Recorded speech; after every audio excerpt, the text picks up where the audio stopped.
जय तो ब्रह्ममयी, जय श्री महाकाल। जय माँ, जय तो ब्रह्ममयी, जय श्री महाकाल। गुरु कृपा हि केवलम, गुरुर कृपा इष्टेर कृपा माথায় নিয়ে আজকে আমরা কর্মে চলে এসেছি কালীঘাট। আমাদের বঙ্গের যিনি সম্রাজ্ঞী, বঙ্গের অভিভাবক, তার সমীপে আজকে আমাদের বিশেষ কর্ম। তো যে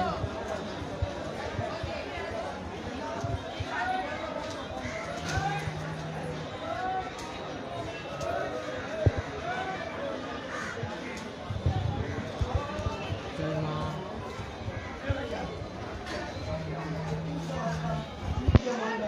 समस्तिका प्रातः गायत्री देव्यै नमः। इसी तरह संस्कृत मुद्धान्य